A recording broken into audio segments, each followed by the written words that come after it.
위기 속에서 기도하면 축복이 됩니다. 라는 제목으로 말씀을 전하겠습니다. 위기 속에서도 기도하면 축복이 됩니다. 세계 역사를 보면 힘센 나라들, 강대국들, 그런 나라들을 중심으로 돌아가는 것 같이 보입니다. 힘이 센 나라들은 약한 나라들을 침략하기도 하고 또 위협을 가해서 속국을 만들고 또 경제적인 이득을 챙깁니다. 힘이 약한 나라들은 짓밟히고 빼앗기고 그런 처지가 됩니다. 한국의 역사도 주변의 열강들의 틈바구니 속에서 온갖 일을 겪으며 지금까지 나아오고 있는 것 같습니다. 오늘 시대, 오늘날 세계 패권국이라고 한다면 의심할 여지 없이 미국이 아니겠습니까? 미국은 자국에서 전쟁을 벌이진 않지만 세계 곳곳에서 전쟁을 벌여왔습니다.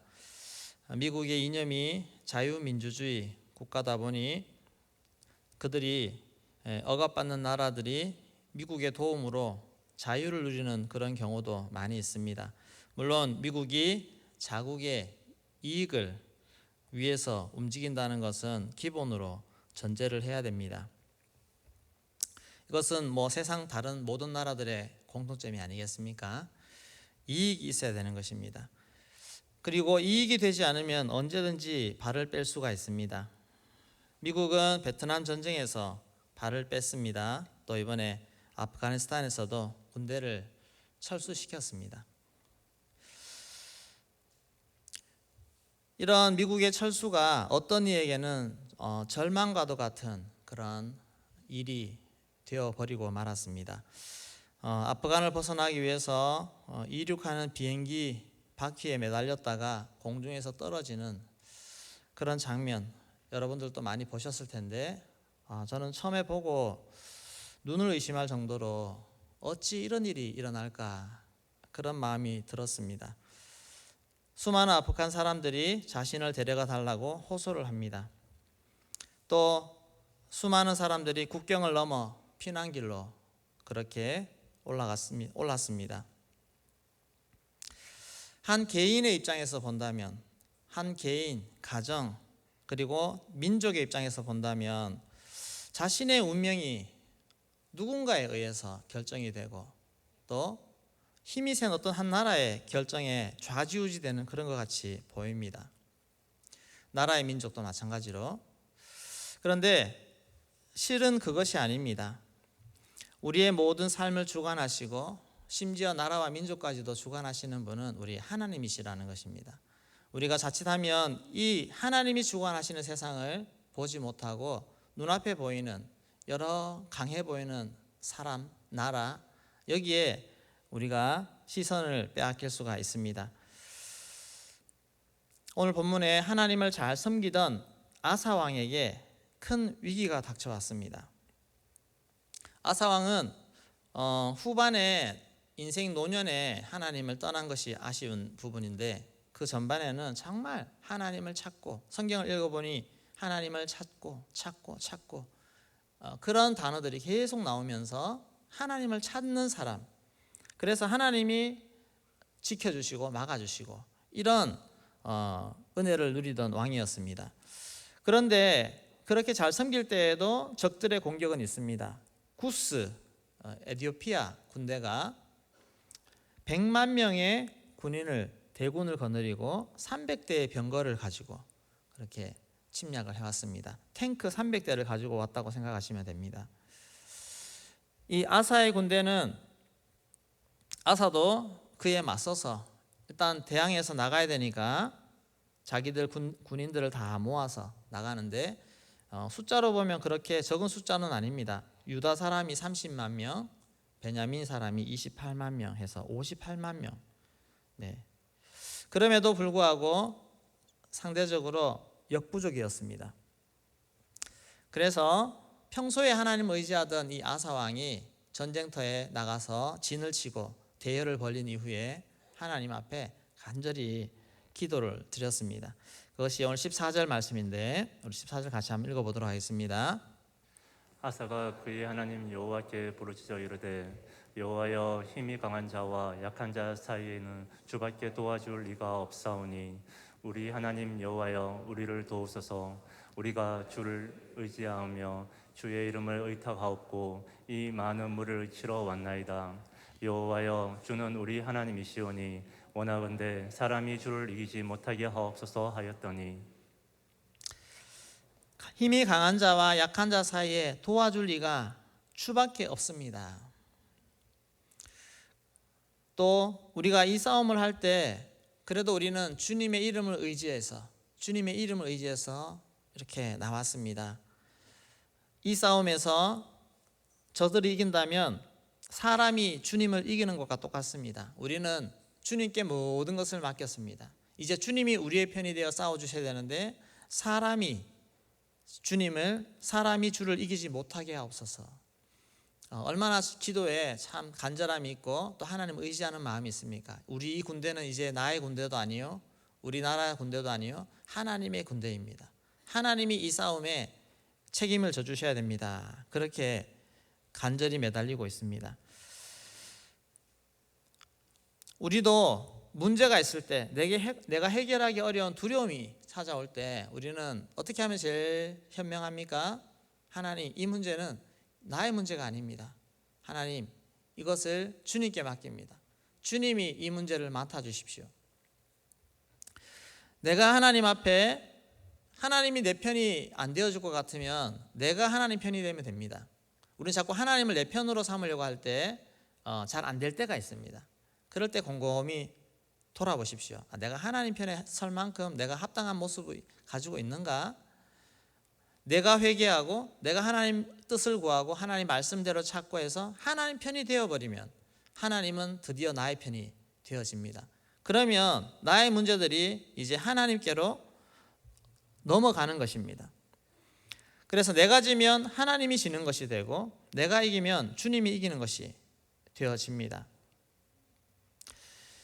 나의 싸움이 이제 하나님의 명예가 걸린 싸움이 되어집니다. 주님은 주의 이름을 위해서 우리의 싸움을 싸워주시는 그런 형국이 되어지는 것입니다. 우리가 하나님을 바라볼 때 하나님은 우리를 외면치 않으십니다. 우리 요즘 자주 등장하는 구절, 역대하 16장 9절 말씀 앞부분 한번 읽어보겠습니다. 여호와의 눈은 온 땅을 두루 감찰하사 전심으로 자기에게 향하는 자들을 위하여 능력을 베푸시나니. 전심으로 자기를 향하는 자들을 향해 능력을 베푸시나니. 이 구절도 아사 왕과 관련된 구절입니다. 물론 아쉽게도 뒤에 하나님을 찾지 않는 그런 부분에서 책망하는 말이 나오는데, 전심으로 자기에게 향하는 자를 위해서 능력을 베풀어 주시는 우리 하나님, 좋으신 하나님, 그 하나님이신 나의 하나님이신 줄로 믿습니다.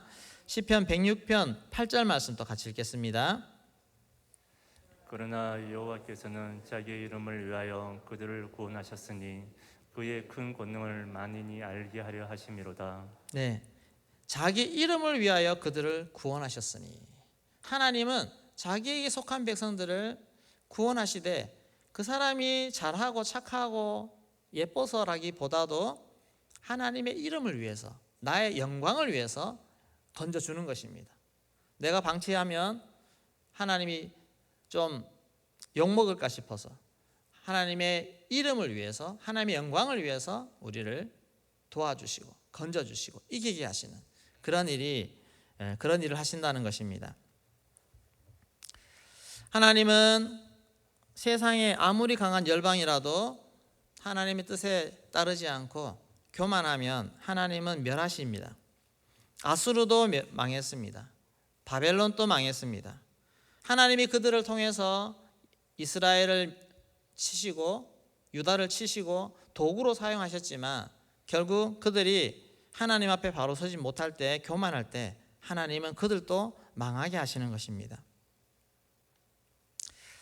아프간 미군이 철군으로 일어난 일들을 보면서 우리 한국도 위기의식을 느끼는 그런 분위기가 있음을 보게 됩니다. 남북이 대치된 상황에서 주한미군이 철군을 하면 아주 어려운 상황에 노출될 것이 뻔한 것입니다. 그런데 살펴보면 미군이 이전에도 2번이나 한국에서 주한미군을 철수할 계획을 갖고 실제로 추진했던 것을 봅니다.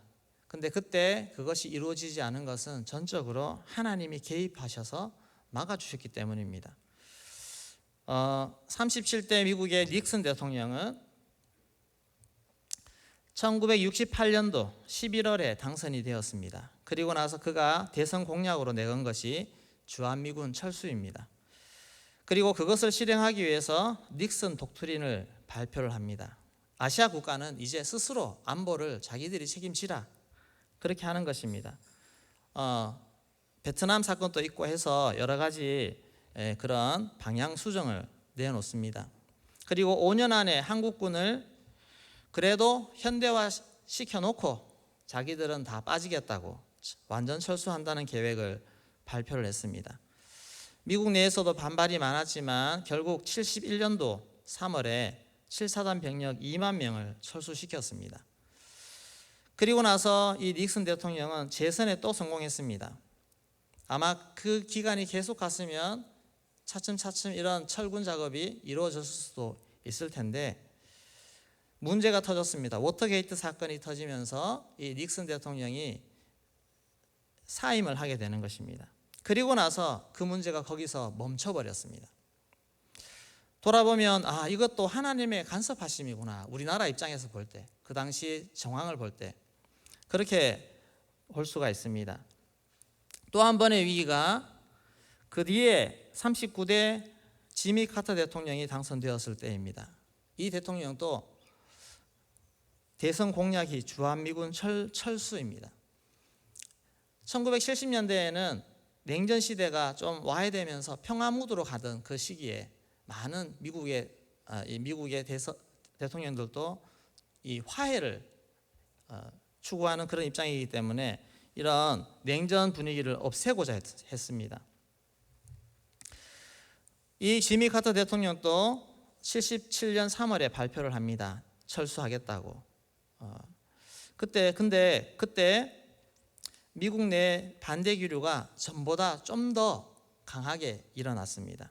그 원인이 이 카터 대통령이 당선되기 전에 1976년 8월 18일에 우리 한국에서 도끼 만행 사건이 벌어지게 됩니다. 판문점에서.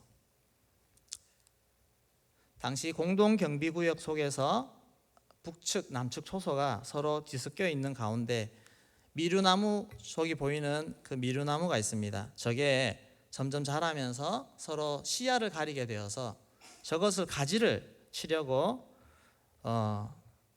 미군 장교와 또 인부들, 한국군이 같이 작업을 하는데 북한에서 와서 시비를 겁니다. 저걸 왜 자르냐고.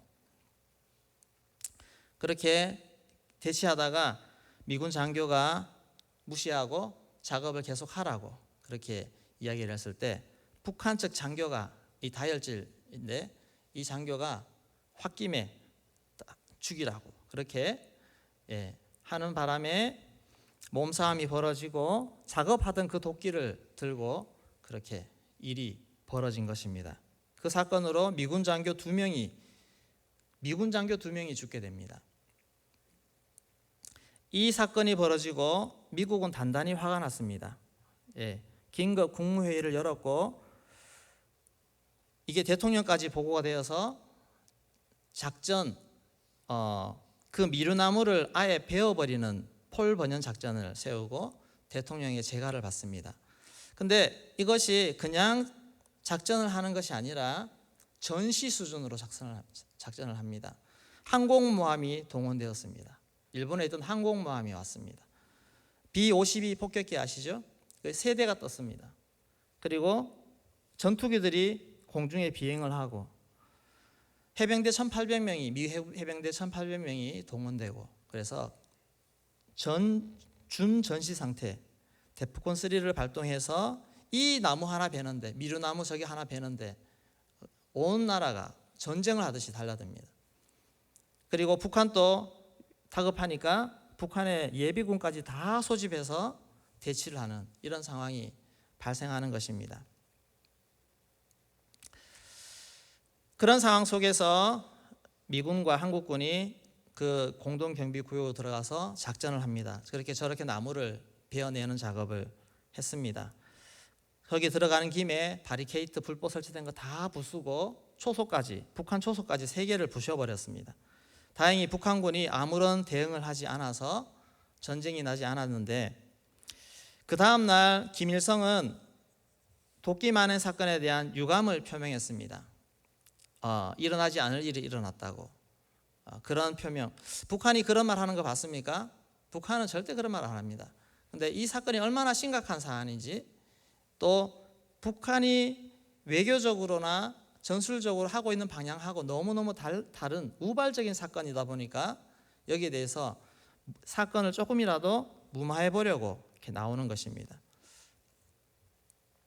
이 도끼 만행 사건이 벌어짐으로 북한의 대남 전략에 큰 차질이 일어났습니다. 평화 무드, 70년대에 일어난 평화 무드를 이용해서 북한은 미국하고 좋은 관계를 맺어서 이 휴전 협정을 종전 협정으로 바꾸려고 했습니다. 그래서 미군이 철수하도록 그렇게 외교적으로도 수많은 노력을 하고 있었는데, 이 사건이 터짐으로 말미암아 북한의 입장이 너무너무 그 수구가 다 수포로 돌아가 버린 것입니다. 미국 안에서도 이 주한미군 철수에 대한 분위기가 확 바뀌어 버렸습니다. 그래서 결국에 이 카터가 주장하던 것은 하나도 이루어지지 않고 다 무산되고 말았습니다. 지금 와서 보면 이런 일이 미국의 대통령들도 주한미군 철수를 밀어붙이고 막 하려고 했던데 왜 무산되었을까? 저는 하나님께서 세상의 모든 권력을 넘어서 하나님이 우리 한국을, 그래도 지금 이 한국을 지키는 데 있어서는 미군의 그런 힘이 필요하다, 그런 하나님께서 일하심이라고 저는 생각을 합니다. 하나님이 이렇게 세상의 권력을, 세상의 나라의 권력을 뛰어넘고 하나님이 붙잡고 사용하시는 그런 일이 우리 대한민국에, 한국에, 우리에게 있구나, 그런 것을 너무 많이 느끼게 되었습니다. 한국의 근현대사를 보면 이런 하나님의 은혜가 아니고서는 설명할 길이 없습니다. 하나님이 미국을 붙들어서 일본을 망하게 하시고, 그리고 이 땅에 나라가 세워지게 하시고, 그것도 자유민주주의가 세워지게 하시고, 그 이후로도 하나님 지금까지 이렇게 지켜주신 하나님의 은혜가 정말 놀라운 은혜인 줄로 믿습니다. 하나님의 지키심이신 줄로 믿습니다. 이것이 하나님의 은혜입니다. 이것이 또 어디서 비롯되었을까? 일본의 신사숭배 강요에도 굴하지 아니하고 믿음을 지켰던 그런 신앙의 선배들, 공산당의 협박에도 굴하지 않고 순교하며 믿음을 지켰던 수많은 믿음의 선배들, 한국 교회들, 이들의 순교와 헌신과 기도가, 그것을 하나님이 보시고 하나님이 이렇게 한국에 교회가 번성하고 부흥하고 나라가 부흥할 수 있도록 지켜주신 하나님의 은혜의 손길이 아니겠습니까? 이 하나님이 우리를 지켜주시고 우리를 승리케 하시고 우리를 어려운 중에도 능히 이겨낼 수 있는, 축복으로 바꿔갈 수 있는 그런 은혜를 주시는 줄로 믿습니다. 오늘 우리도 어려움이 문제가 아니라 어려운 순간에 우리가 누구를 의지하느냐, 우리가 하나님을 전적으로 의지하면 하나님은 오히려 그 어려움을 변화해서 더 큰 축복으로 만들어주시는 하나님의 은혜를 주실 줄로 믿습니다. 역대하 14장 12절 13절 말씀 같이 읽겠습니다. 여호와께서 구스 사람들을 아사와 유다 사람들 앞에서 치시니 구스 사람들이 도망하는지라. 아사와 그와 함께한 백성이 구스 사람들을 추격하여 그랄까지 이르매 이에 구스 사람들이 엎드러지고 살아남은 자가 없었으니 이는 여호와 앞에서와 그의 군대 앞에서 패망하였음이라. 노력한 물건이 매우 많았더라. 네, 노력한 물건들이 매우 많았더라. 여호와께서 구스 사람들을 아사와 유다 사람들 앞에서 치시니, 그들이 가지고 왔던 모든 그런 물건들을 다 노력해서 얻게 되는 그런 축복을 얻게 되었습니다. 절박한 위기 앞에서 하나님을 의지하여 부르짖어 기도할 때 오히려 위기가 변하여 축복이 되는 하나님의 놀라운 역사가 오늘 우리에게도 나타나게 될 줄로 믿습니다. 아멘. 어려운 상황들, 답답한 상황들, 마음이 불편한 상황들, 어떤 상황이든 여러분 그 문제를 가지고 하나님 앞에 간절히 기도할 수 있기를 소망합니다. 하나님께서 우리의 모든 사정을 아시고 우리의 모든 형편을 아시고 하나님이 능력으로 일하게 하실 줄로 믿습니다. 전적으로 주님을 바라보십시오. 그리고 전적으로 주님께 맡기십시오. 그러면 이제 그것은 나의 문제가 아니라 하나님의 문제가 됩니다. 나의 전쟁이 아니라 하나님의 전쟁이 될 줄로 믿습니다. 그러면 하나님이 하나님의 이름, 자기의 이름을 위해서 친히 일하시고 친히 역사하시고 친히 우리에게 해결해 주시는 그런 은혜를 누리게 될 줄로 믿습니다. 하나님 더 의지해서 이번 특별 기도회 가운데 하나님의 이런 놀라운 은혜를 누리고 경험할 수 있는 하나님 축복 있기를 주의 이름으로 축원합니다. 환난이 닥쳐와도